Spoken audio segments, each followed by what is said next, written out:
Buonasera, benvenuti a questo ultimo incontro di Sinergie, una serie di appuntamenti che ci hanno visto attraversare il pensiero di Bach, di Beethoven, di Liszt, e abbiamo desiderato coinvolgere questa sera la professoressa Proverbio, che ringrazio moltissimo, della Università Bicocca, per aprirci a un settore che è in piena espansione, estremamente innovativo, estremamente fecondo, e che vedo ha incuriosito anche tutti voi, cioè il rapporto tra la musica, le neuroscienze, cosa accade nel cervello di un musicista, cosa accade nel nostro cervello quando le emozioni suscitate dalla musica vengono a mettere in moto i meccanismi interiori. Io ringrazio moltissimo l'Ateneo Veneto per averci ospitato, ringrazio molto la professoressa Proverbio che ci fa l'onore di essere qui con noi. La professoressa è non solo una neuroscienziata ma anche una musicista, e questo spiega anche la sua passione, la sua competenza in queste entrambe aree disciplinari. Ringrazio le due pianiste che intervalleranno la sua esposizione, cioè Emma Brumat e Yun Tsang, e lascio subito la parola alla professoressa. Grazie. Grazie mille.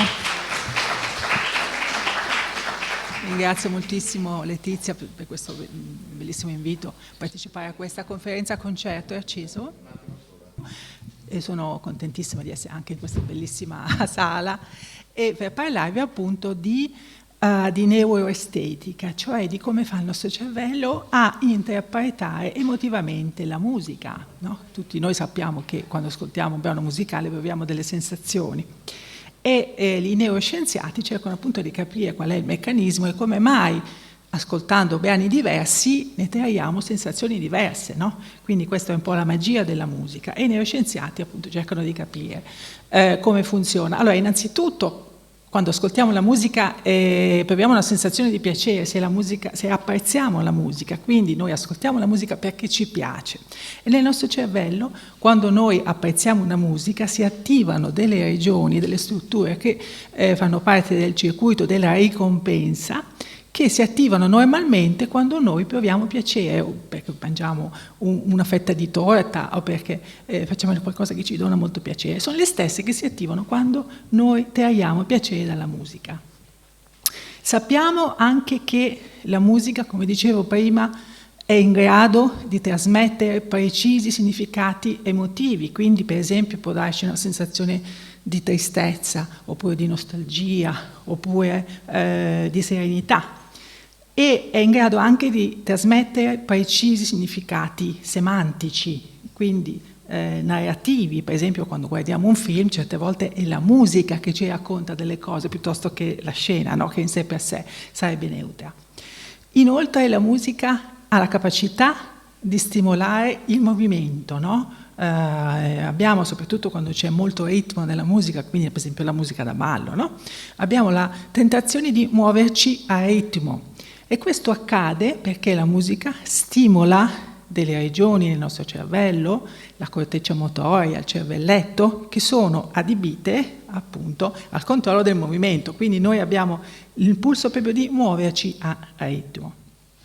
Poi sono note tante altre cose, per esempio il tactus, cioè il tempo veloce o lento della musica è in grado di modificare il nostro comportamento. Per esempio la musica rilassante, lenta, diminuisce l'eccitazione cerebrale, noi siamo più calmi, per esempio se siamo al ristorante tendiamo a permanere di più, no? Perché siamo più rilassati, non abbiamo l'ansia di andarsene. Invece una musica eccitante con un ritmo molto potente, di forte intensità, ipereccita il cervello. Questo favorisce per esempio nei locali l'interscambio dei clienti che sono più quindi inclini a consumare velocemente. Ecco, qua vediamo delle neuroimmagini, cioè delle immagini che mostrano il cervello che si attiva. Sulla sinistra vediamo, vedete il mouse che si muove? No, allora ho il pointer però è nella borsa, scusate. Queste regioni in verdolino indicano il nucleo, il nucleo accumbens. Il nucleo accumbens è il centro del piacere che vi dicevo si attiva normalmente quando noi proviamo piacere, ed è stato fotografato attivo mentre ascoltiamo una musica che ci piace. Ecco, vedete? Questo è il nucleo accumbens. Sulla destra invece vediamo l'attivazione della corteccia motoria, che normalmente controlla il movimento. Adesso qua un po' devo girarmi così, che si attiva appunto. No, ma perché dicono che non si vede? Non si vede il mouse? È vero? Vabbè, comunque non... Adesso sì? Vabbè. Ok. Ecco, andiamo avanti a vedere cosa succede quando ascoltiamo una musica angosciante. No? Come molto spesso ci è capitato, per esempio, come colonna sonora di thriller o di film, no? Che suscitano paura nell'ascoltatore. E quando ascoltiamo della musica angosciante, quindi in assenza del film, solo la musica, si attiva l'amigdala, che sono quelle due strutture che vedete in rosso, e l'amigdala è il centro della paura. L'amigdala è in grado di farci percepire la paura e l'ansietà legata alla paura, ed è la stessa che si attiva quando noi ascoltiamo della musica angosciante. I neuroscienziati hanno investigato approfonditamente i pattern di attivazione, cioè come si attiva il cervello a seconda delle varie sensazioni suscitate dalla musica. Per esempio, sappiamo che quando ascoltiamo della musica tipica, per esempio, dei documentari in tonalità maggiore, e che dà un senso appunto di meraviglia, di stupore, si attivano regioni specifiche che ci danno questa sensazione di stupore e di meraviglia. Quando ascoltiamo la musica tipica dei film dove ci sono delle battaglie, no? Cioè questa musica che dà un senso di eroismo, di trionfo, e in questo caso strutture specifiche che accompagnano questa sensazione. La stessa cosa per la sensazione di nostalgia indotta dall'ascolto musicale, la tenerezza, la gioia, la paura, la tristezza. Adesso non abbiamo il tempo di scendere nei dettagli, ma per dirvi, sono state individuate delle attivazioni specifiche per le varie sensazioni emotive indotte dalla musica. Allora, qui il tema è: ma com'è possibile che la musica sia in grado di suscitare delle emozioni? Perché dal punto di vista fisico la musica, come del resto tutti i suoni, non è altro che modificazioni pressorie dell'onda che colpisce il nostro timpano. No? Quindi com'è possibile che queste modificazioni nella pressione dell'aria che colpisce il timpano mi possa suscitare un'emozione? È un po' magico, no? Questo è dovuto al fatto che il nostro cervello interpreta queste modificazioni pressorie in modo anche geneticamente determinato, cioè noi siamo programmati per interpretare certi tipi di intervalli armonici melodici in un certo modo. Okay? E adesso vedremo com'è possibile. Intanto partiamo, diciamo, dagli aspetti più di base. Com'è possibile che certi intervalli di frequenza ci diano una sensazione di serenità o di luminosità? Per esempio, una triade in Do maggiore. Vediamo se... Ecco. È un elemento molto semplice musicalmente, però non ci dà particolari sensazioni di mestizia, come invece la tonalità minore dell'accordo. Qua abbiamo cambiato soltanto un semitono, eppure dalla serenità siamo passati alla tristezza. Ma com'è possibile, dato che parliamo semplicemente di frequenze in hertz di un'onda sonora? Il motivo, come vi dicevo, è che il nostro cervello è programmato per connotare emotivamente gli stimoli acustici. E vediamo come mai. Se io vi faccio ascoltare questo stimolo sonoro, che è un gemito, un lamento di un mammifero.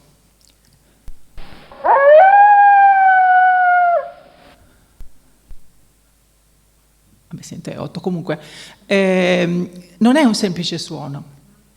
Noi abbiamo capito che questo animale in qualche modo prova qualcosa di negativo, così come siamo programmati a capire il significato di questo.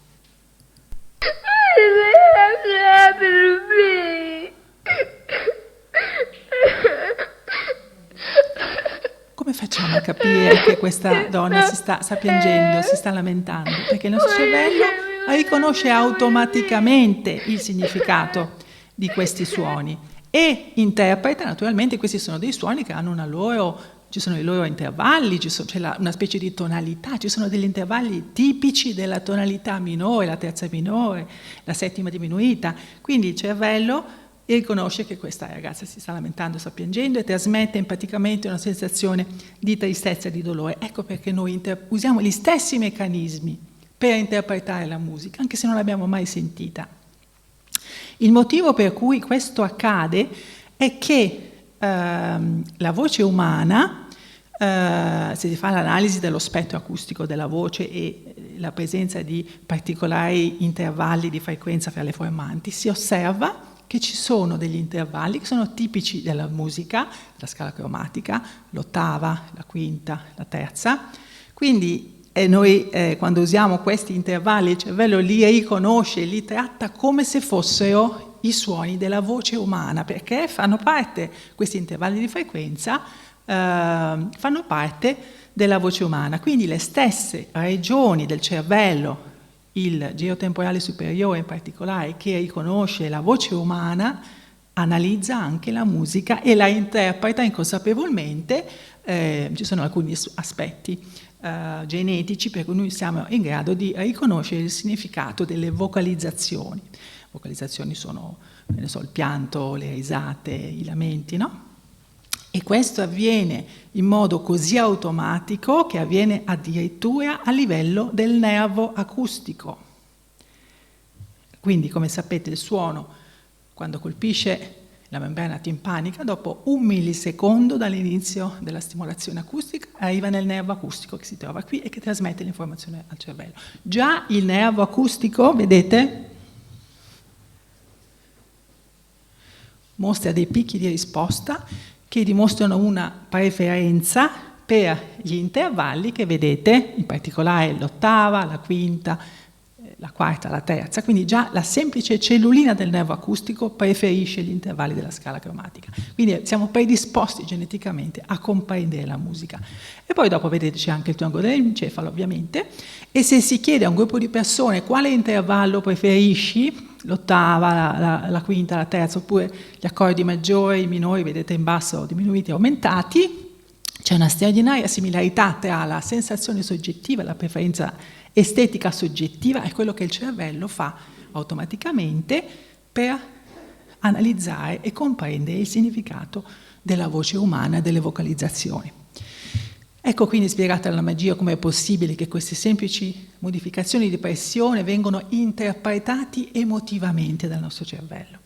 Ed è molto importante il fatto che la voce umana contenga gli intervalli delle scale musicali, perché questi aspetti sono specie specifici, cioè sono specifici per la specie animale, le preferenze estetiche e musicali sono specifiche. Per esempio, non tutti i mammiferi hanno le nostre stesse preferenze estetiche. Sono stati studiati, per esempio, le piccole scimmie del Nuovo Mondo, sono piccole scimmiette che hanno delle vocalizzazioni molto acute e molto dissonanti, va bene?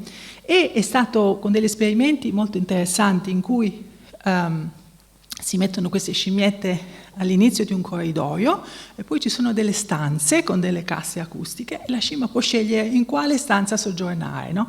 In una stanza c'è del silenzio, in una stanza ci sono delle casse e viene suonato Mozart, in un'altra stanza c'è musica leggera, heavy metal. E si scopre qual è la preferenza della scimmia, se preferisce soggiornare dove c'è Mozart, dove c'è silenzio, dove c'è heavy metal. E così è stato scoperto che le scimmiette, queste piccole scimmiette, preferiscono il silenzio a Mozart. Quindi non è il tipo di intervalli musicali che loro prediligono. Preferiscono Mozart all'heavy metal, quindi se si danno solo 2 possibilità, Mozart e heavy metal, si dirigano nella stanzetta. Ma soprattutto preferiscono la musica dissonante. Perché? Rispetto a noi che abbiamo detto invece abbiamo una preferenza innata per quella tonale, perché le loro vocalizzazioni sono dissonanti, quindi il loro cervello è programmato per apprezzare la musica dissonante, quindi preferiscono la musica dissonante al silenzio. Vi faccio sentire 2 brani musicali che loro apprezzano moltissimo e che sono per loro rilassanti.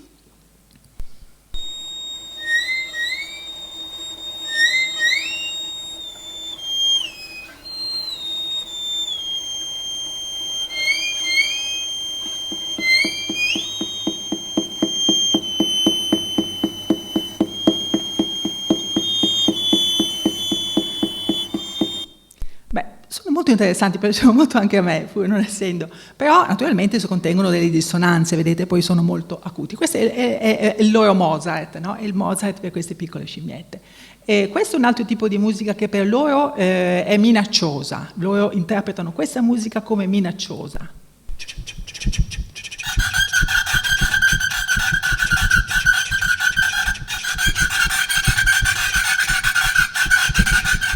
Naturalmente è un po' ansiogena anche per noi umani, ma quello che vi volevo indicare è che la relazione tra sensazione estetica e interpretazione emotiva della musica e specie è molto importante, perché a seconda della specie, per esempio le scimmie grandi, il gorilla, gli scimpanzé che hanno un sistema vocale simile al nostro preferiscono invece Mozart, quindi è proprio dipende da come il cervello è programmato a analizzare certi tipi di suoni. Ecco, vedete questa slide, il cervello è predisposto geneticamente, in particolare a riconoscere il significato emotivo delle vocalizzazioni e esistono delle regioni specifiche che sono state identificate per le sensazioni emotive di piacere derivanti dall'ascolto musicale. Quindi quando poi ascolteremo il magnifico concerto per pianoforte, che sono brani diciamo molto allegri, vivaci, si attiverà il nostro giro frontale inferiore, no? Mentre invece musiche molto commoventi che inducono una sensazione di dolore e di mestizia attivano la regione temporale superiore destra.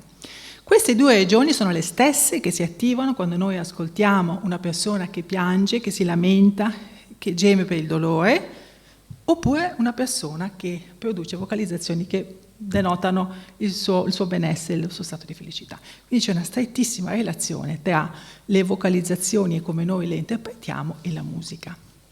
Ecco, noi abbiamo studiato in laboratorio questi aspetti, noi abbiamo un laboratorio all'Università di Milano Bicocca di elettrofisiologia, dove noi misuriamo in vivo l'attività cerebrale di persone mentre ascoltano la musica, quindi possiamo capire cosa succede, no? Nel cervello.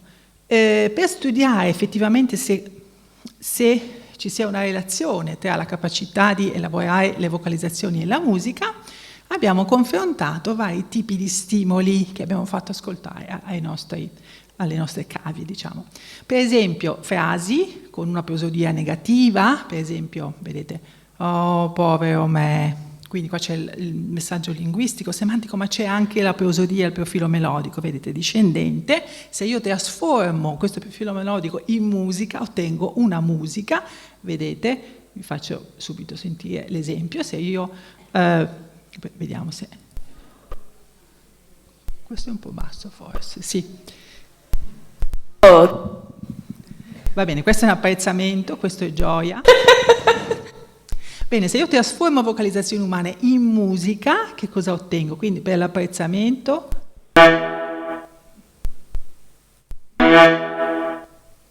per la gioia, cioè posso proprio trasformare in musica. Come facciamo noi a dire che questa musica ha una editonalità maggiore? Oppure induce una sensazione gioiosa?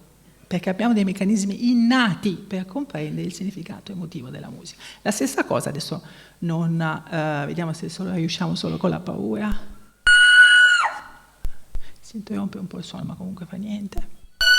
Vabbè, questo per mostrarvi come il meccanismo. Bene, per non farla troppo lunga, qua vedete i potenziali bioelettrici cerebrali registrati direttamente sullo scalpo dei nostri partecipanti mentre ascoltano linguaggio, mentre ascoltano musica che deriva dal linguaggio, vocalizzazioni emotive o musica che deriva da vocalizzazioni emotive, e qua vedete che effettivamente la stessa regione del nostro cervello che risponde alle vocalizzazioni positive, il giro frontale inferiore,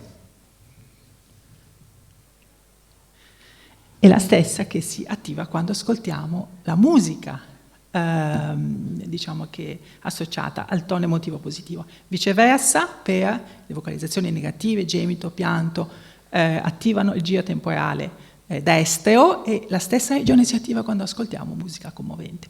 Quindi è possibile stabilire, naturalmente questo modello che qua vedete è un nostro modello, ma riflette tutte le conoscenze neuroscientifiche di tanti altri studi internazionali. Vedete, è stato possibile identificare come si attiva il nostro cervello durante l'ascolto di musica, vocalizzazioni e linguaggio, e trovare dei network in comune che si attivano sempre e comunque a seconda del specifico tono emotivo, sia che si tratti di musica, sia che si tratti di voci o di linguaggio. Quindi esistono delle basi genetiche, siamo predisposti in qualche modo a riconoscere certi aspetti della musica. Quindi in particolare adesso vi parlo di un altro tema che chiama in causa invece un diverso tipo di musica, che è la musica contemporanea più dissonante, più atonale. Anche la musica atonale naturalmente suscita piacere nell'ascolto di persone che sono, diciamo, in qualche modo abituate a sentirle e che l'apprezzano. Però richiede, diciamo, un diverso tipo di meccanismo, perché in generale la dissonanza è associata a una sensazione, diciamo, di fastidio, di rovidezza sonora. Quindi i meccanismi cognitivi superiori invece, all'aumentare dell'esposizione, sono in grado di apprezzare questa estrema complessità che è la musica atonale. Tuttavia ci sono delle reazioni innate, anche nelle persone che apprezzano la musica contemporanea e che la compongono, hanno comunque le stesse reazioni innate. Parliamo quindi di risposte fisiologiche. Finora abbiamo parlato di risposte neurali, cioè che derivano dal cervello. Quando noi proviamo un'emozione non si attiva solo il cervello, ma ci sono delle risposte fisiologiche, come per esempio a livello dei visceri, a livello del sistema cardiocircolatorio, no? Quindi si modifica la pressione sanguigna, il battito cardiaco, la dilatazione delle pupille e così via.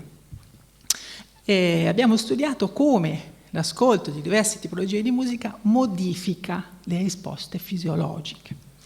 Quindi, come abbiamo fatto? Allora, innanzitutto abbiamo selezionato una grande quantità di brani musicali di qualunque epoca, dal Medioevo alla contemporaneità, e li abbiamo suddivisi in repertorio tonale e atonale, quindi quello tonale da Schoenberg in poi, e non li abbiamo selezionati noi, ma li abbiamo chiesti ad un gruppo di 20 direttori d'orchestra o compositori, gli abbiamo chiesto scelga dei brani che abbiano una connotazione emotiva particolare. Ognuno ha fatto la sua scelta. Qua in questa diapositiva vediamo un esempio, un brano tonale commovente, per esempio Adagietto di Mahler, brano atonale commovente, vedete quest'altro brano di Kurtak. Bene, poi li abbiamo risottoposti a tutti i giudici chiedendo loro di valutare specificamente di tutti i brani selezionati quale fosse proprio la sensazione emotiva che generavano. E quindi abbiamo un po', l'abbiamo fatti come votare, no? Quindi abbiamo raccolto i voti di questi 20 compositori che naturalmente, essendo anche compositori e direttori d'orchestra, avevano una certa, diciamo, familiarità e apprezzavano anche la musica naturalmente contemporanea, quindi un po' diverso da un gruppo di ascoltatori naif, ma questo ci è servito per poter analizzare appunto tutti i brani. E abbiamo chiesto loro in particolare se i brani, uno alla volta, suscitassero angoscia, fossero toccanti o gioiosi, va bene? E naturalmente hanno dato indicazioni e giudizi molto diversi gli uni dagli altri, no? Perché la sensazione estetica è soggettiva, ma in generale, qua vedete diciamo, il sommario, che cosa è emerso? Che i brani tonali e atonali non differiscono in generale per la loro capacità di suscitare commozione. Qui vedete 43% touching sia tonale che atonale, quindi non ha importanza che sia contemporaneo che sia dissonante, la musica, certi tipi di brani suscitano commozione anche se è dissonante. Ma c'è una diversità, c'è una prevalenza notevole del brano che suscita angoscia, tensione, di stress nella musica atonale. Molti brani atonali suscitano angoscia, comunque sensazioni, no? Ansiogene nell'ascoltatore, anche di persone che apprezzano. Mentre i brani tonali, sentiremo poi Mozart, in generale suscitano sensazioni positive, quindi di tenerezza, di gioia, di serenità, sensazioni emotive positive. Quindi in generale, vedete, la tonalità per l'essere umano in qualche modo è abbinata, poi naturalmente nella complessità del brano, no? È molto più complesso, ma in generale i suoni tonali suscitano sensazioni positive e quelli atonali tendono a darci sensazioni ansiogene. Poi sentiremo Mozart, quindi non vi faccio un esempio di musica tonale serena, però possiamo sentire un pezzettino di musica atonale, Franco Donatoni dopo Bruno, per capire in che senso suscita ansietà.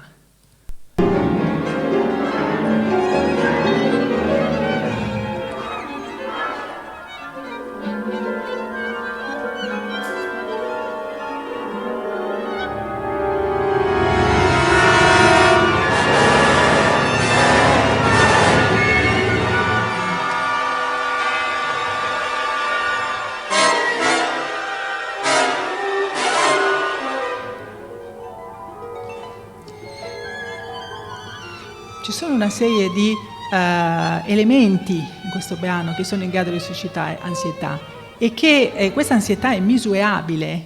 Se noi, come abbiamo fatto appunto nel nostro laboratorio, misuriamo la frequenza cardiaca, il battito del cuore e la pressione del sangue, scopriamo che con questi brani atonali che cosa succede? Si verifica una diminuzione del battito associata a un aumento della pressione diastolica e sistolica, che si chiama in fisiologia fear bradicardia, cioè bradicardia associata a paura. Quindi quello che noi proviamo quando ascoltiamo questi brani non è solo una sensazione così soggettiva, è proprio ha delle basi biologiche e fisiologiche precise e questo è dovuto al fatto appunto che questi suoni, c'è una serie di motivi che vediamo in questa diapositiva, per cui questi suoni, queste combinazioni sonore ci danno questa sensazione di ansia. Dissonanze, molte dissonanze, timbri sperimentali, atonalità, ripetizioni di ideoni, improvvisi cambi di intensità che quasi ci spaventano, imprevedibilità, eccetera, e tante altre cose che sono presenti intenzionalmente, no? Che vengono utilizzate e che hanno questo effetto. Dal punto di vista psicologico, invece, quando l'ascoltatore ascolta una musica agitante, si verifica una attivazione autonomica associata anzitutto a grande interesse, aumentata attenzione, ma soprattutto ansia, tensione e angoscia. Quindi abbiamo visto come la musica sia in grado di suscitare queste sensazioni in modo del tutto innato. Per quello che riguarda Duo for Bruno, mi piace qua condividere con voi la descrizione musicologica che è fatta per noi dal maestro Manfredini. Molte di queste cose che dirò oggi le trovate nel libro Neuroscienze cognitive della musica che ho scritto per Zanichelli, dove appunto il maestro Manfredini ci ha regalato questa descrizione, e dove appunto si vede come questa musica ha questo effetto così ansogeno. Innanzitutto per la strumentazione, ci sono questi 4 tromboni con questi timbri poderosi che spaventano, perché noi siamo programmati per reagire spaventandoci a questi suoni. Immaginate dei tuoni, no? Siamo proprio programmati a trasalire quando sentiamo un suono troppo forte di intensità. Poi ci sono questi profili melodici discendenti che noi interpretiamo, vi ho fatto sentire prima l'esempio. Questo profilo melodico viene interpretato dal nostro cervello come un lamento, perché i nostri lamenti sono fatti così. Quindi anche la musica che ha un profilo melodico discendente viene interpretata dal nostro cervello come appunto un lamento. E poi naturalmente ci sono tanti altri aspetti, soprattutto cambiamenti forti, improvvisi dell'intensità, quindi l'imprevedibilità sia della linea melodica che armonica e tutto ciò che ci fa trasalire, che suscita questa sensazione di trasalimento. Naturalmente, ne parleremo nella seconda parte della conferenza, naturalmente poi ci sono tanti aspetti cognitivi, in particolare l'abitudine e il desiderio di complessità che fa sì che noi apprezziamo anche la musica atonale, ma ne parleremo nella seconda parte. Adesso io vorrei fare quindi una pausa e presentarvi quindi la nostra pianista che ci farà sentire invece un brano di tutt'altro tipo rispetto a questo che abbiamo sentito di Donatoni, e quindi vi presento Emma Brumate che suonerà al pianoforte il primo tempo della sonata di Mozart KV 330 allegro moderato. Prego.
Benissimo, dopo questa bellissima pausa musicale avete sentito che le emozioni suscitate da questa sonata di Mozart sono molto diverse da quelle di Donatoni, no? Quindi un brano molto scherzoso, gioioso, tranne un momento in cui c'è un po' di mestizia e siamo stati tutti molto, eravamo molto sereni mentre l'ascoltavamo. E la magia della musica, per questo come sia possibile, ho cercato di spiegarvi all'inizio che siamo in qualche modo predisposti a interpretare emotivamente i suoni. Ci sono dei meccanismi innati. Adesso parliamo della musica triste, la musica quindi commovente, diciamo. Come mai se la musica è triste a noi piace ascoltarla? No? Uno dovrebbe rifuggire dalla musica triste, no? Invece ascoltare la musica triste è piacevole. Quindi i neuroscienziati si sono chiesti com'è possibile che sia piacevole intristirsi. E quindi sono andati a scoprire proprio il meccanismo fisiologico, cosa accade nel nostro cervello quando ascoltiamo la musica triste. Hanno scoperto che quando ascoltiamo la musica triste si innalzano notevolmente i livelli del neuroormone prolattina. Come sapete, la prolattina, associata naturalmente all'allattamento, al parto, è un ormone che dona una sensazione di profondo benessere. Ci sono naturalmente dei motivi adattivi precisi per cui la donna che allatta e che partorisce ha bisogno di questa, in qualche modo, droga endogena, no? Ma la prolattina aumenta anche quando noi ascoltiamo la musica commovente. Ecco perché proviamo la sensazione di benessere. Quindi, andando a leggere questo grafo, partiamo dall'ascolto di musica. Musica triste viene elaborata, abbiamo detto, la musica nel solco temporale superiore, adibito al riconoscimento della voce umana. La musica triste viene interpretata sulla base appunto della tonalità, dell'armonia, eccetera, così come quando ascoltiamo una persona che piange, che geme, proviamo empatia, va bene? Proviamo dolore empatico, compassione. La compassione e l'empatia fanno innalzare i livelli di prolattina, aumentando la concentrazione di prolattina, questo produce piacere. Quindi è stato scoperto come è possibile che io vado a ricercare questa sensazione, pur provando tristezza, perché sono sempre lì che l'ascolto, perché se da una parte provo tristezza, dall'altra provo conforto, perché la prolattina mi conforta. Ecco perché le persone che si trovano in uno stato di tristezza, di melanconia, amano ascoltare la musica triste, perché dona conforto. Per un meccanismo proprio neurofisiologico preciso, no? Bene, noi abbiamo studiato cosa succede quando ascoltiamo una musica profondamente melanconica e triste, commovente, per esempio, appunto la Patetica di Tchaikovsky. Abbiamo scelto un brano che fosse profondamente commovente e abbiamo misurato l'attività cerebrale di persone che ascoltavano appunto delle ispezioni dei frammenti della Patetica, mentre guardavano le facce di diversi personaggi, centinaia e centinaia di personaggi. Abbiamo fotografato l'attività cerebrale mentre le persone ascoltano Tchaikovsky e guardano le facce umane e le abbiamo confrontate con quello che succede se invece di Tchaikovsky si ascolta il suono della pioggia oppure il silenzio. Cosa fa il cervello quando noi guardiamo delle facce e c'è silenzio, oppure guardiamo delle facce e ascoltiamo Tchaikovsky? Succedono delle cose straordinarie, veramente diverse. Quando noi, guardate in questa diapositiva, si vede l'attivazione della regione corticale che elabora le facce in assenza di musica. Vedete che c'è quella regione un po' bluastra con un segnale molto debole, quindi la faccia in assenza di musica. La stessa faccia con la musica, la regione che riconosce i volti, mostra un'attivazione fortissima, infatti questi volti poi saranno indimenticabili. I volti osservati mentre noi ascoltiamo la musica commovente vengono codificati in profondità e risultano indimenticabili perché sono associati a una forte reazione emotiva. Quindi appunto il cervello non solo attiva meccanismi innati per riconoscere il tono emotivo della musica, ma elabora i suoni e le informazioni visive, quello che vediamo, in modo in associazione, quindi creando dei legami 2 attori tra ciò che vediamo e ciò che ascoltiamo. Ecco perché appunto i personaggi dei film, no, che noi vediamo associati a una musica profondamente commovente assumono delle caratteristiche psicologiche che dalla semplice visione della faccia non ti aspaiono, ma è la musica che è in grado di modificare il modo in cui noi interpretiamo la faccia delle persone. Adesso qua, oggi voglio soltanto darvi alcuni, naturalmente non possiamo dilungarci negli aspetti approfonditi delle varie tematiche, quindi vedrete che cambio un po' argomento per darvi un'idea di quelli che sono gli studi che si fanno, no, nell'ambito della neuroestetica. Un altro studio che abbiamo fatto in collaborazione con l'Università di Helsinki riguarda cosa succede quando ascoltiamo un brano musicale che noi troviamo, uno spezzone di un brano che noi troviamo bello, che noi apprezziamo esteticamente, rispetto a quando noi lo troviamo brutto. Come abbiamo fatto a fare uno studio così complesso? Allora, innanzitutto abbiamo scelto 2 brani che fossero un pochino più complesso, quindi la saga della primavera di Stravinsky, un pochino più semplice, più melodico, un brano di Piazzolla. E abbiamo chiesto a 30 ascoltatori naif, quindi non musicisti, mentre lo ascoltavano con un telecomando Nintendo, secondo per secondo, proprio di dirci se apprezzava la musica, cioè doveva dire mi piace così così, mi piace molto, non mi piace, bruttissimo, quindi proprio online, tutti i secondi della musica, e poi abbiamo utilizzato la risonanza magnetica funzionale, che è una strumentazione di neuroimmagine che fotografa l'attività del cervello, e per cercare di capire cosa accade nel cervello quando la musica viene apprezzata rispetto a quando la musica non viene gradita. Ok? Allora, tutti conoscete la saga della primavera, quindi avendo poco tempo non ve la faccio sentire, sentiamo un pezzettino di questo brano di Piazzolla che abbiamo utilizzato per metterlo a confronto.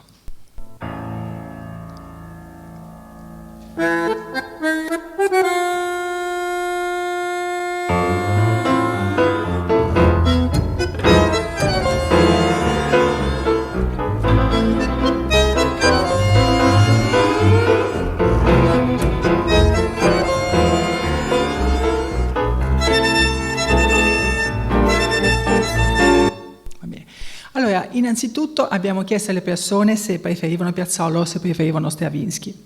E le persone senza una particolare educazione musicale preferiscono Piazzolla perché è più semplice da comprendere armonicamente, ha una melodia molto facile da individuare ed è semplice da capire. Stravinsky è molto complesso e quindi non a tutti piace, specie se la musica classica non viene mai ascoltata.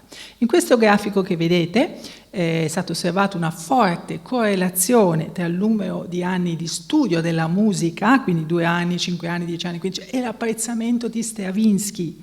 Per apprezzare Stravinsky è necessaria una certa formazione musicale, perché è dal punto di vista uditivo molto complesso da apprezzare. Questo è un dato. L'altro dato, vi dicevo, volevamo capire cosa succede nel cervello quando ci piace una musica. In questa diapositiva vedete lo schema dell'esperimento, quindi in basso a sinistra vedete la fase di attribuzione di punteggi col telecomando Nintendo, al centro vedete l'fMRI, la misurazione all'interno del magnete MRI, e l'ultima fase è stata chiedere invece a un gruppo di compositori e professori di composizione di analizzare gli spartiti di Piazzolla e di Stravinsky, analizzare gli spezzoni che secondo gli ascoltatori naif erano brutti o belli, quindi per loro, non per i compositori ma per gli ascoltatori naif, e cercare di capire cosa c'è di strutturalmente diverso per cui un gruppo di ascoltatori naif apprezza o non apprezza. Quindi l'analisi della struttura musicale per capire che cosa determina l'apprezzamento estetico.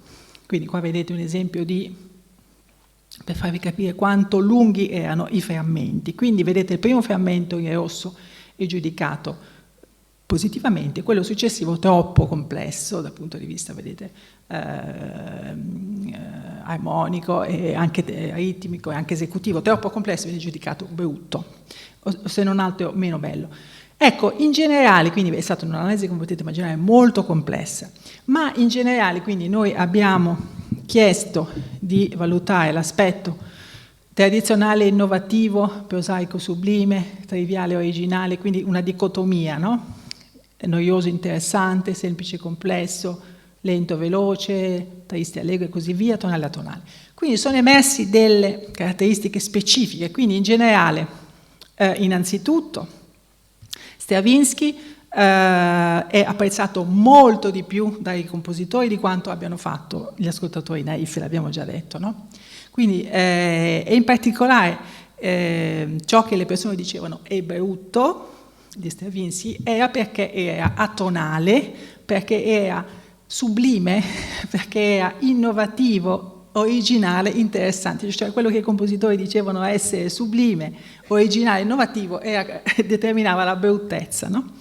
Viceversa, Piazzolla era apprezzato perché era tonale, perché era melodico, no? Vediamo qua in questa diapositiva più semplicemente. Quindi i brani belli per un pubblico non educato musicalmente erano tonali, tradizionali, melodici, tristi, calmi, lenti e semplici. Queste caratteristiche suscitavano una sensazione estetica positiva, mentre tutto ciò che era invece troppo atonale, troppo agitante, troppo veloce, troppo complesso, troppo originale veniva percepito come insomma non bello, perché è troppo complesso. Il cervello ama ciò che comprende. Quando non riesce a riconoscere una struttura, la sensazione estetica non è positiva. Questo riguarda anche l'arte visiva, naturalmente. L'assenza di struttura è associata, percepita naturalmente, associata a una sensazione estetica negativa. In generale, poi se si va a vedere cosa succede nel cervello quando dico che qualcosa è bello, si attiva il centro della ricompensa, il sistema nigro-striatale della ricompensa che si attiva, vedete, OFC, orbitofrontal cortex, quella regione rossa, quando mi piace, sia che sia Stravinsky sia che sia Piazzolla, quando mi piace, quindi quando abbiamo ascoltato Mozart, che era così bello, si attivava la corteccia orbitofrontale. Quando qualcosa è troppo complessa, e io non sono educato musicalmente e non ho gli strumenti per riconoscere le strutture, non si attiva il centro della ricompensa, vedete, ma si attiva la regione uditiva. Quindi come si fa a apprezzare la musica tonale? Perché non a tutti piace, ma naturalmente ci sono persone che la apprezzano. È una questione di familiarità. La familiarità, non solo la musica tonale, qualunque stile musicale, no? Stili che noi non apprezziamo perché non li abbiamo mai sentiti, ci sembrano brutti, no? Può essere la musica leggera, può essere la musica classica, può essere qualunque stile che noi non abbiamo mai sentito e quindi non siamo in grado di riconoscere nella struttura. Per esempio, i brani in stile stocastico, aleatorio, dodecafonico, lì la struttura è difficile da riconoscere, ma la persona che l'ha sentita più volte, per non parlare del fatto che ha studiato anni e anni e anni, è in grado di riconoscere l'assenza di struttura come una struttura e quindi è in grado di, riconoscendo, provare piacere all'ascolto di ciò che è sempre completamente caotico, a chi non l'ha mai sentito. Va bene? Quindi le regole estetiche principali sono innanzitutto in generale la familiarità, quindi risentire più volte lo stesso brano in generale aumenta il divertimento. Se è troppo semplice naturalmente subentra la noia, quindi la ripetizione per brani sufficientemente complessi, perché sennò invece subentra la noia. E poi naturalmente la violazione delle regole suscita piacere. In certi contesti abbiamo sentito anche con Mozart il cambio di tonalità, no? I cambiamenti armonici che spiazzano ma possono essere particolarmente piacevoli. Per dimostrarvi che l'esposizione a un certo tipo di stile aumenta l'apprezzamento, vi voglio raccontare molto brevemente questo studio che è stato fatto con brani pianistici di Clementi, di Schoenberg e di Luciano Berio, quindi il Cianoverio è estremamente dissonante, no? Imprevedibile, mentre Schoenberg è più, insomma, un pochino più semplice, anche se è estremamente atonale, e naturalmente Clementi tonale, consonante. È stato chiesto anche qui con una modalità di giudizio secondo per secondo durante l'ascolto a studenti di conservatorio e invece di altre facoltà quanto gradivano in generale Clementi, Schoenberg e Berio. Quindi vedete dove dice other students, sulla sinistra sono gli studenti di altre facoltà, quindi ingegneria, fisica, medicina, preferiscono la musica tonale, quindi Clementi, Schoenberg così, Berio proprio no, va bene? Gli studenti di conservatorio invece che sono addestrati, diciamo, a parte che suonano anche loro stessi musica contemporanea, ma senz'altro sono più educati musicalmente, vedete che Clementi e Schoenberg non c'è molta differenza. C'è sempre un calo comunque per Berio. Ma vediamo cosa succede nella realtà durante l'ascolto. Allora, con questo telecomando, quindi la persona ci dice qua mi piace un po' meno, sono dei momenti, no, durante la musica che uno dice vabbè questo è un po' noioso, che bello qua, quindi l'apprezzamento cambia, no? Questo è quello che succede quando si ascolta una sonata di Clementi per pianoforte, la linea che dovete guardare è quella spessa, aumenta e diminuisce a seconda, no, del frammento, ma in generale è abbastanza alta, no? Qua il voto poteva andare, diciamo, da 0 a 7, quindi sono dei momenti in cui 6, poi 7. Le stesse persone quando ascoltano Schoenberg, vediamo.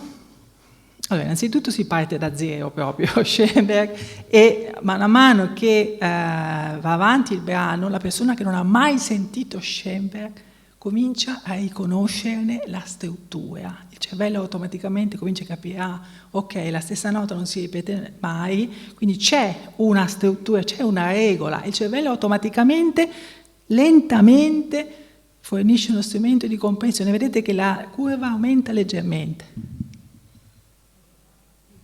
Quello è l'apprezzamento, rimane sempre basso, però man mano che passano i secondi comincio a capire cosa significa questa strana musica di Schoenberg. Berio naturalmente è estremamente difficile da capire, è molto, scusate sono andata, ecco questo è Berio, rimane sempre, diciamo, sul 3 perché naturalmente è molto complessa, ma vedete che anche con Berio, mano a mano che lo ascolto, comincio ad apprezzarlo sempre di più, perché si sviluppano, il nostro cervello è bravissimo a riconoscere le regolarità e gli oggetti, cioè le strutture regolate, quindi man mano che io riconosco provo piacere e quindi capisco la musica.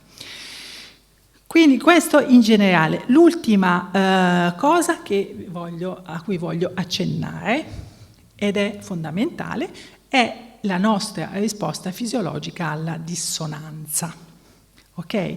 Sia che siamo compositori di musica aleatoria, sia che siamo compositori di musica barocca, il nostro orecchio risponde nello stesso modo a intervalli consonanti e dissonanti.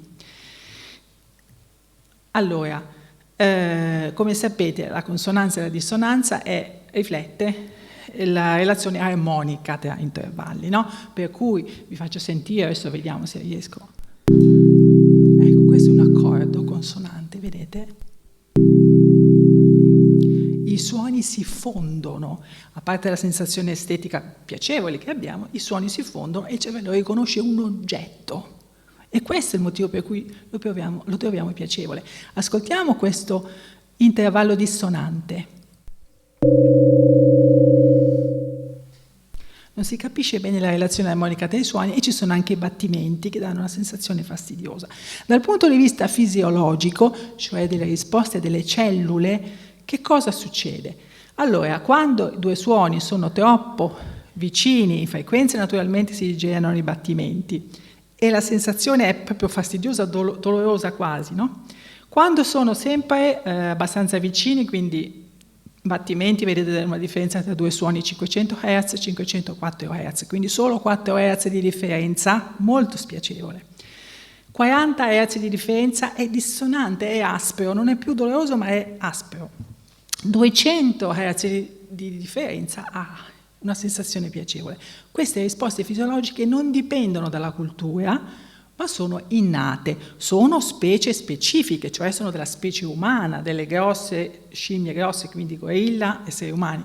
Le scimmie piccole invece hanno risposte diverse, però sono innate, quindi non dipendono dall'esposizione, sono proprio innate. Qua vi faccio vedere cosa succede quando viene presentato l'intervallo dissonante, quindi per esempio la si bemolle. Perché è spiacevole soggettivamente? Perché si verifica nel cervello una confusione tremenda. Le stesse cellule uditive che rispondono a un tono a La rispondono anche a Si bemolle e c'è un intreccio pauroso e non si capisce qual è la nota, perché la stessa cellula, vedete, risponde a entrambe. Questa confusione, questo basso rapporto segnale e rumore al cervello non piace, perché il cervello piace riconosce, ok, è un La, ok, è un Si bemolle. Non è né La né Si bemolle, ecco perché la sensazione è quindi spiacevole. L'altro motivo, quando gli intervalli sono di toni distanti, no? Quindi non troppo ravvicinati ma distanti, l'altro motivo per cui i due intervalli possono essere non armonici è la mancata condivisione di armoniche. Quindi prendiamo un intervallo consonante. Perché ci sembra un unico suono? Perché ci sono delle armoniche in comune. Vedete quei pallini rossi? Quindi il Do, dove dice C, il Do, la sua armonica superiore è il Do dell'altra ottava, poi c'è il Sol, poi c'è Do, Mi. Si fondono insieme perché condividono delle armoniche. E questo piace molto al cervello perché riconosce l'oggetto sonoro. Se io invece suono, non ci sono armoniche in comune e quindi c'è il problema a parte della dissonanza.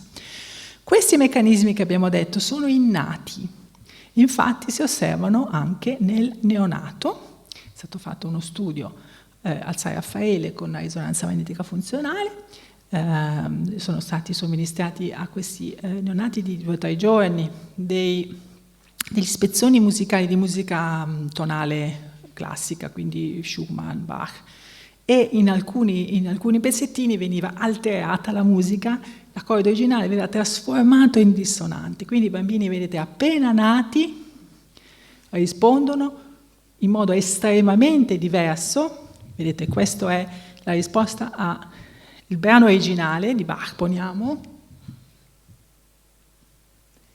E questo è quello che succede se metto un accordo dissonante che non c'entra niente con la linea melodica armonica. Quindi la capacità di riconoscere la dissonanza è innata.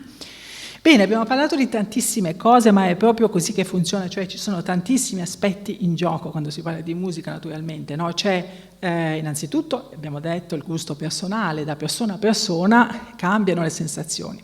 La cultura intesa come educazione, esposizione a certi tipi di stimoli, quindi la competenza e la cultura, ma poi ci sono delle proprietà strutturali della musica che io vado ad ascoltare, armoniche, melodiche, ritmiche.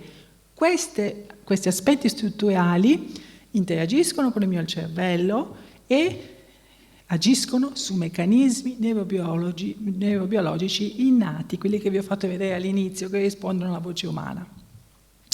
Quindi questo fa sì che, a prescindere dalla cultura e dal tipo di civiltà e dal tipo di musica che si ascolta tipicamente, ci sono comunque queste risposte universali e innate. Bene, io vi ringrazio moltissimo per l'attenzione e spero appunto abbiate trovato di interesse queste tematiche che potete comunque trovare in neuroscienze cognitive della musica. Vi ringrazio molto.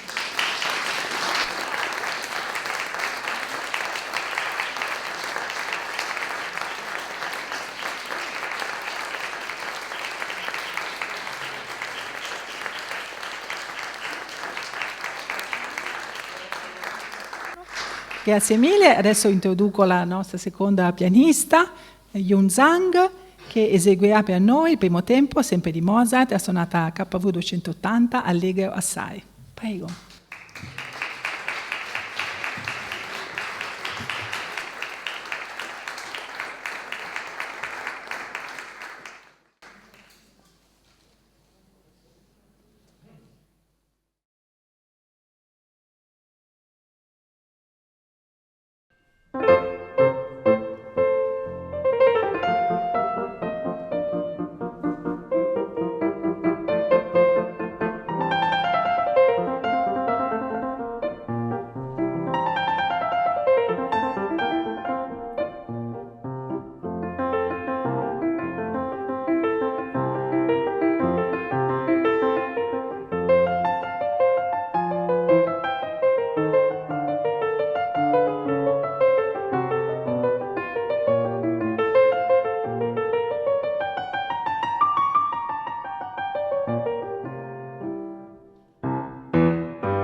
Grazie mille alla professoressa Proverbio per averci illuminato, dato qualche piccolo semplicemente introduzione al suo pensiero e alle sue ricerche, frutto di anni di lavoro. È veramente un settore in piena espansione e spero che possa tornare da noi in Ateneo per introdurci anche ad altri aspetti, per esempio cosa accade appunto nella mente di un interprete, cosa accade nella mente di un compositore, nella mente non soltanto quindi di un ascoltatore.